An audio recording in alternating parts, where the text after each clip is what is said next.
ఈ రోజు బాన్స్వాడ నియోజకవర్గం వర్ని మండలంలో కాంగ్రెస్ పార్టీ ముఖ్య నాయకుల విలేకరుల సమావేశంలో పాల్గొన్న మాజీ ఉమ్మడి రాష్ట్ర ఎంపీటీసీల ఫోరం అధ్యక్షులు యలమచిలి శ్రీనివాసరావు, రాష్ట్ర గిరిజన విభాగ ఉపాధ్యక్షులు ప్రతాప్ సింగ్ రాథోడ్, సీనియర్ కాంగ్రెస్ నాయకులు మాసాని శ్రీనివాసరావు, బాన్స్వాడ మాజీ ఏఎంసీ చైర్మన్ పాత బాలకృష్ణ, బాన్స్వాడ మండల అధ్యక్షులు మంత్రి గణేష్, మాజీ MPP Badyanayak, DCC delegate Ganga Prasad, society chairman Dasharath మరియు ఇతర కాంగ్రెస్ ముఖ్య నాయకులు కార్యకర్తలు పాల్గొనడం జరిగింది.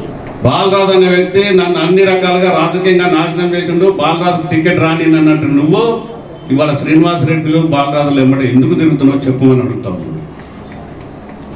ఇంకో సోదరుడు మనోహర్ గారు, ఆయన నా మీద వ్యక్తిగతంగా మాట్లాడుతున్నాడు.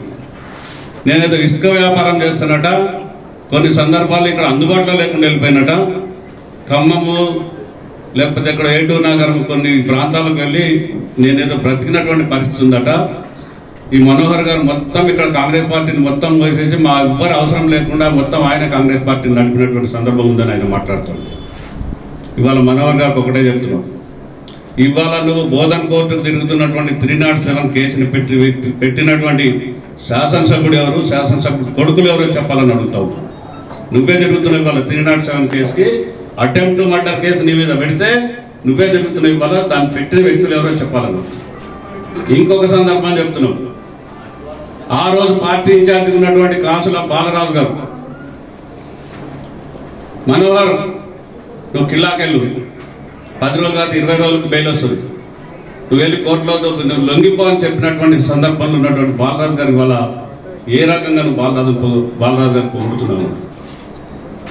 అదే సందర్భంలో నువ్వు రాష్ట్రం విడిచిపెట్టి మహారాష్ట్రలో నువ్వు తలదాచుకున్నటువంటి సందర్భంగా ఈ ఇద్దరు, ఒకళ్ళేమో నీ మీద 307 కేసు పెట్టినటువంటి వ్యక్తులు ముగ్గురు, ఒకరేమో నేనేం చేయలేను నువ్వు వెళ్ళి కోర్టులో నువ్వు సరెండర్ అయిపో, లేకపోతే కిలాలో సరెండర్ అయిపో అన్నటువంటి చెప్పిన వ్యక్తులు.